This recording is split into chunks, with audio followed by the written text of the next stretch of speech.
Hello students, कैसे हैं आप सब। 8th क्लास स्टूडेंट्स ध्यान से सुने वीडियो को। सभी बच्चों को बोल रही हूँ, आप सबको डाउट था कि मैंने 4th चैप्टर छुड़वा दिया, 4th चैप्टर नहीं कराया। आप टीचर्स के पास फ़ोन कर रहे हैं तो आपके डाउट हैं बेटा। तो ध्यान से आपने वीडियो को सुना नहीं। मैंने पिछली वीडियो में भी आपसे कहा था कि मैंने पार्ट 2 और 3 के बाद पार्ट 4 छुड़वा कर पार्ट 5 करवा दिया था, और वो इसलिए कि ये कविता थी। मैंने कहा था बेटा ये पार्ट 4 एक कविता है, जिस दिन 2 कविताएं एक साथ होंगी वो मैं आपको एक ही वीडियो में करवाऊंगी।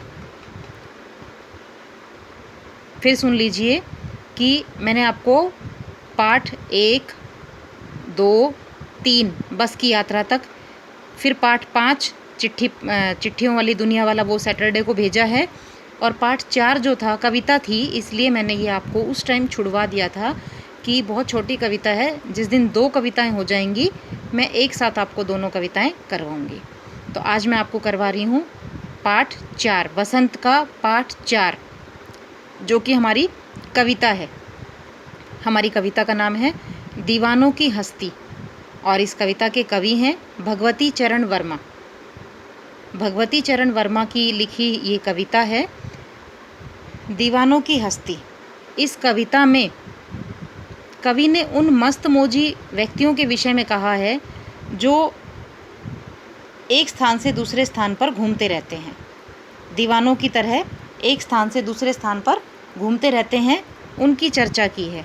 जो केवल अपनी मौज मस्ती में दूसरों को खुशी देने के लिए एक जगह से दूसरी जगह घूमते रहते हैं, ऐसे उन व्यक्तियों की चर्चा उन्होंने इस कविता में की है।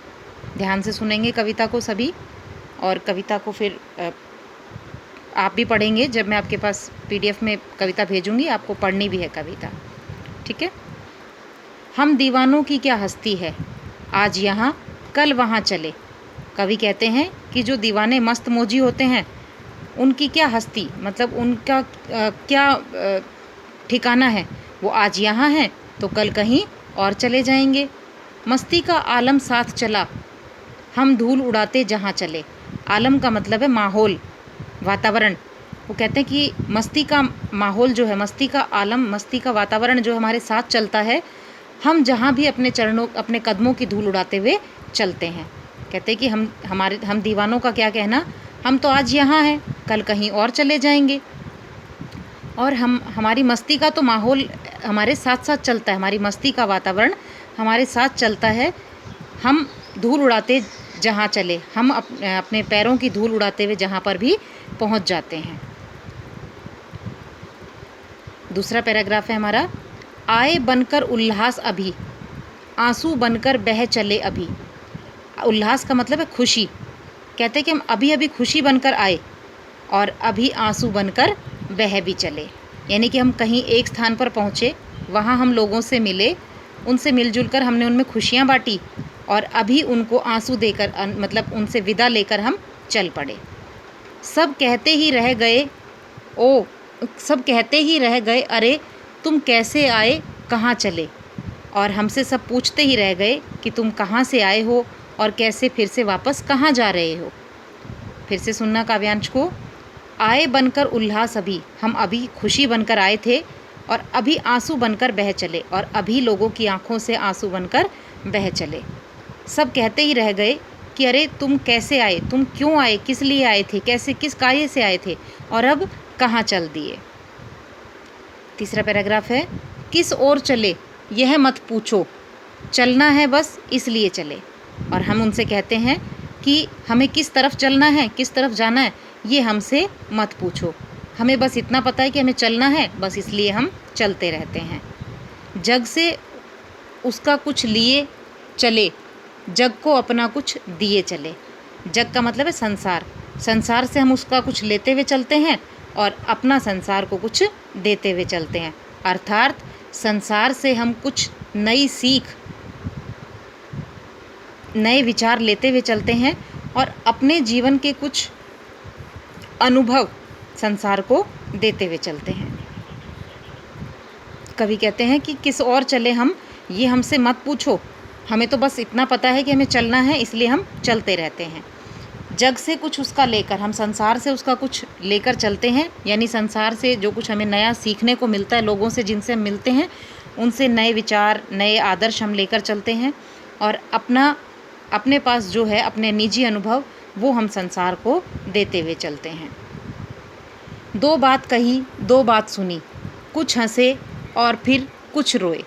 कहते हैं कि जिससे हम मिले उससे हमने दो बात कही, दो बातें उसकी भी सुनी, हमने अपनी भी दो बात कही, उसके साथ मिलकर, लोगों के साथ मिलकर हम कुछ हंसे भी और कभी हम कुछ रोए भी।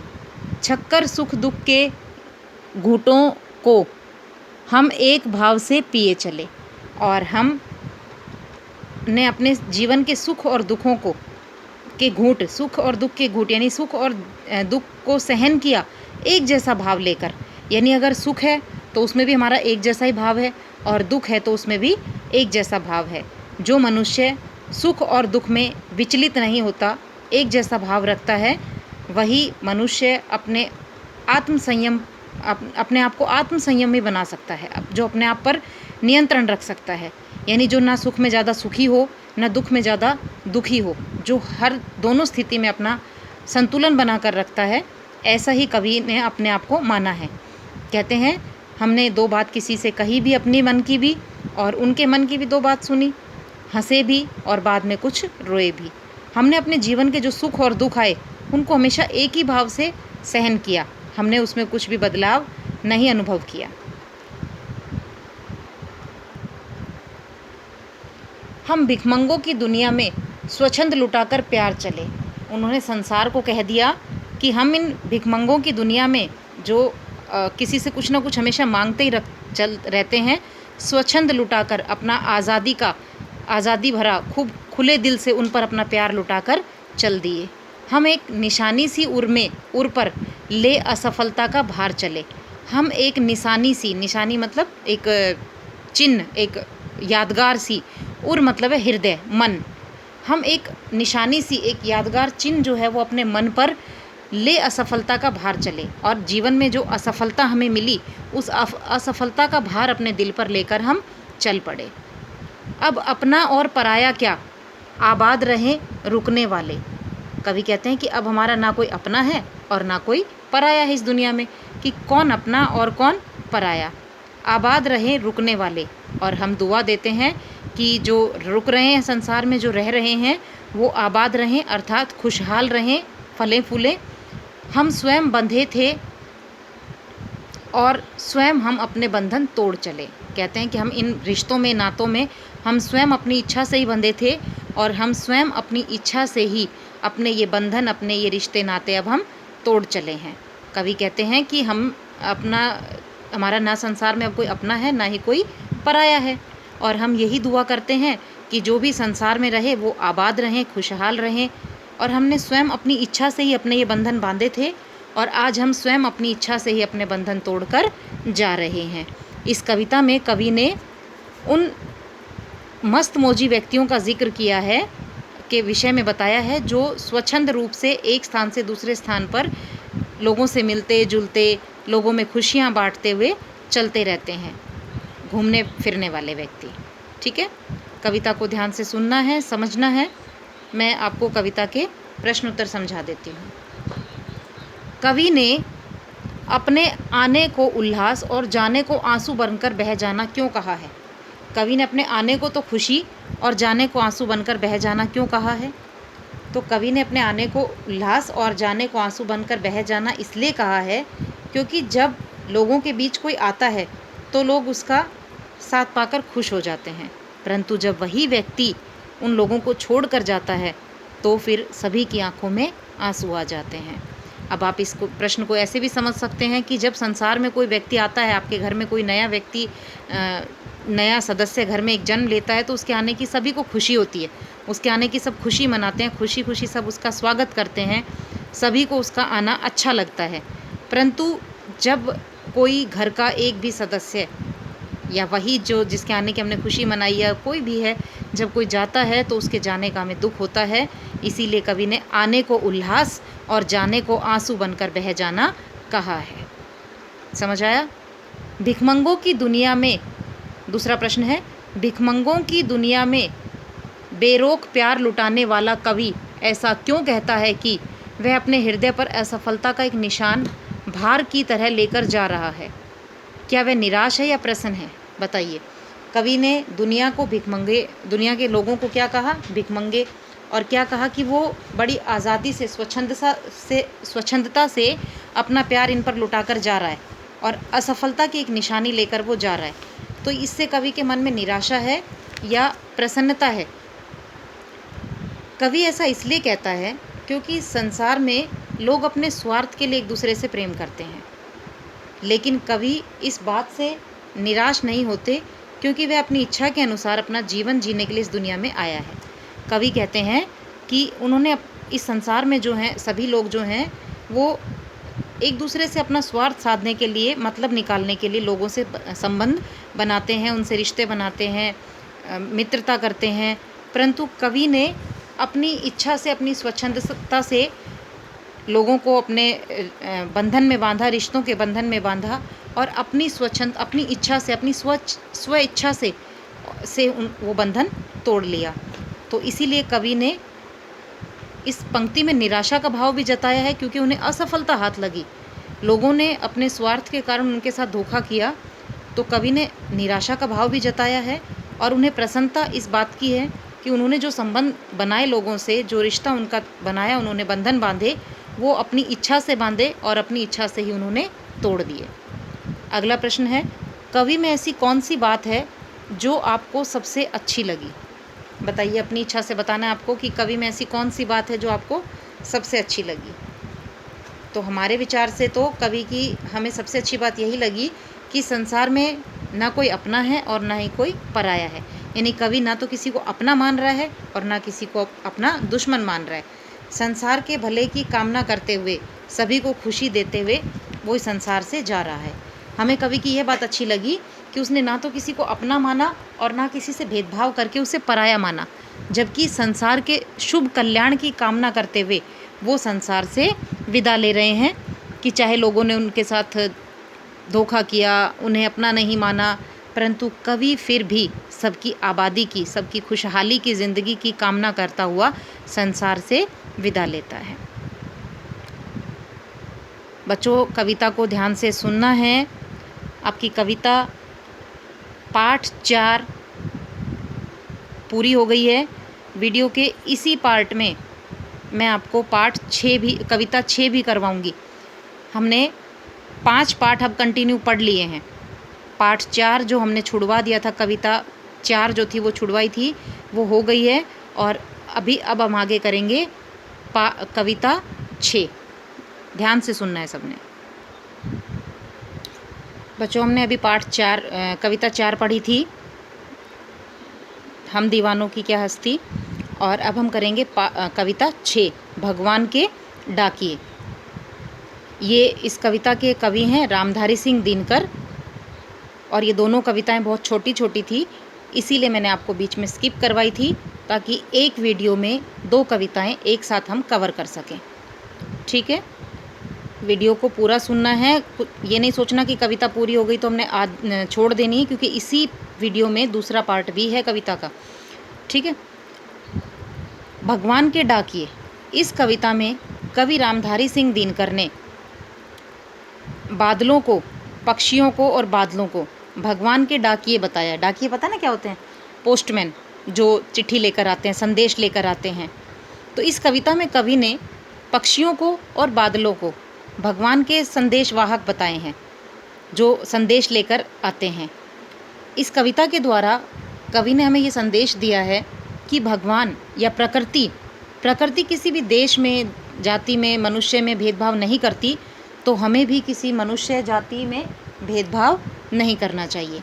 प्रकृति किसी से किसी प्रकार का भेदभाव नहीं करती, हमें भी किसी से किसी प्रकार का भेदभाव नहीं करना चाहिए। बहुत छोटी सी, बहुत आसान सी कविता है, ध्यान से सुनेंगे, ध्यान से समझेंगे। पक्षी और बादल ये भगवान के डाकिए हैं, जो एक महादेश से दूसरे महादेश को जाते हैं। कवि ने कहा कि पक्षी और बादल ये भगवान के संदेशवाहक हैं, उनके डाकिए हैं, जो एक बड़े देश से दूसरे बड़े देश को जाते हैं। यानी कि पक्षियों की और बादलों की कोई सीमा नहीं बंधी हुई है, उनको कोई रोक नहीं सकता कि वो इस देश में है तो दूसरे देश में नहीं जा सकते। उन पर किसी प्रकार का कोई दबाव बंधन नहीं है, वो अपनी स्वेच्छा से, अपनी इच्छा से उड़कर एक देश से दूसरे देश में जा सकते हैं। ऐसे ही बादलों को कोई नहीं रोक सकता। हम तो समझ नहीं पाते, मगर इनकी लाई चिट्ठियाँ पेड़ पौधे पानी पहाड़ बाँचते हैं। बाँचते का मतलब होता है पढ़ते हैं। कवि कहता है कि इन बादलों को, इन पक्षियों की उड़ान को देखकर हम तो नहीं समझ सकते, परंतु इनकी चिट्ठियाँ यानी ये जो संदेश लेकर आते हैं, उस संदेश को कौन पढ़ पाता है? पेड़ पौधे पानी और पहाड़। यानी कि बादल देखकर, आकाश में बादल देखकर पेड़ पौधे समझ जाते हैं कि वर्षा होने वाली है। पक्षियों को देखकर पेड़ पौधे जो हैं, पक्षी उन पर बैठते हैं तो पेड़ पौधों को बहुत खुशी होती है। तो इस तरह से कवि ने कहा है कि ये जो बादल और ये पक्षी आकाश में उड़ते हैं, ये ईश्वर का क्या संदेशा लेकर आए हैं, उसे हम नहीं पढ़ सकते, उसे तो ये पेड़ पौधे प्राकृतिक वस्तुएं ही पढ़ पाती हैं। हम तो केवल यह आंकते हैं कि एक देश की धरती दूसरे देश को सुगंध भेजती है। कवि कहता है कि हम तो केवल यही अनुमान लगा पाते हैं, आंकते हैं मतलब अनुमान लगाते हैं कि एक देश की धरती दूसरे देश के पास अपनी सुगंध भेजती है, यानी कि खुशबू भेजती है, और वह सौरभ हवा में तैरते हुए पक्षियों की पाँखों पर तैरता है। सौरभ का मतलब है सुगंध। सौरभ का मतलब है सुगंध, और वह सौरभ हवा में तैरते हुए, और वह सुगंध हवा में तैरते हुए पक्षियों की पाँखों पर तैरता है, पक्षियों के पंखों पर तैरता है, और एक देश का भाप दूसरे देश में पानी बनकर गिरता है। यानी कि एक देश के समुद्र से भाप बनकर, बादल जो भाप लेकर उड़े, वो दूसरे देश में वर्षा बनकर गिरता है। कवि कहता है कि प्रकृति किसी प्रकार का भेदभाव नहीं करती कि मान लो दूसरे देश में समुद्र है, वहाँ से भाप बनी, बादलों ने वहाँ से पानी उठाया, तो वो वहाँ से पानी उठाकर बादल दूसरे देश में वर्षा नहीं कर सकते। क्या ऐसा कहीं नियम है कि जिस देश के से समुद्र से भाप बनी है तो वर्षा भी उसी देश में होगी? या पक्षियों को कोई रोक सकता है कि ये पक्षी इस देश में बैठा है तो वो दूसरे देश में नहीं जा सकता? तो कवि ने यही कहा कि हम तो केवल अनुमान लगा सकते हैं कि एक देश की धरती दूसरे देश की धरती को सुगंध भेजती है, खुशबू भेजती है, और यह हवा में तैरते हुए, यह सुगंध जो है वो हवा में तैरते हुए इन पक्षियों के पंखों पर तैरती हुई एक देश से दूसरे देश में आती है, और एक देश की भाप दूसरे देश में, और एक देश के समुद्र से ये बादल जो वर्षा भाप के रूप में पानी भरते हैं, वो दूसरे देश में पानी के रूप में बरसा देते हैं। कवि रामधारी सिंह दिनकर जी ने बड़ी सुंदर सी कविता हमारे सामने प्रस्तुत की है, जो एक प्राकृतिक संदेश देती है कि जिस प्रकार प्रकृति देश, जाति, धर्म, ऊंच नीच किसी प्रकार का कोई भेदभाव नहीं करती, सभी मनुष्यों को अपनी सेवा समान रूप से देती है, उसी प्रकार हमें भी किसी देश, धर्म और जाति में भेदभाव नहीं करना चाहिए। ध्यान से कविता को सुनना है बच्चे। अब मैं इसके प्रश्न उत्तर आपको समझा देती हूँ। पहला प्रश्न है, कवि ने पक्षी और बादलों को भगवान के डाकिए क्यों बताया है? तो कवि ने पक्षी और बादलों को भगवान के डाकिए इसलिए बताया है क्योंकि वो स्वतंत्र रूप से एक देश से उड़कर दूसरे देश में जा सकते हैं, एक जगह से दूसरी जगह जा सकते हैं। उनको किसी प्रकार की प्रकृति में जो परिवर्तन होता है उसकी सूचना भी वो दूसरे देश तक पहुंचा सकते हैं, लेकिन उन्हें कोई भी रोक नहीं सकता। पक्षी और बादल द्वारा लाई गई चिट्ठियों को कौन पढ़ते हैं? तो पक्षी और बादलों द्वारा लाई गई चिट्ठियों को मैंने बताया था, अभी पीछे आपने पढ़ा, पेड़ पौधे पहाड़ नदियाँ जल, ये पढ़ते हैं। किन पंक्तियों का भाव है? पक्षी और बादल प्रेम, सद्भाव और एकता का संदेश एक देश से दूसरे देश को भेजते हैं। ये पंक्तियों से आपको पहचान कर बताना है।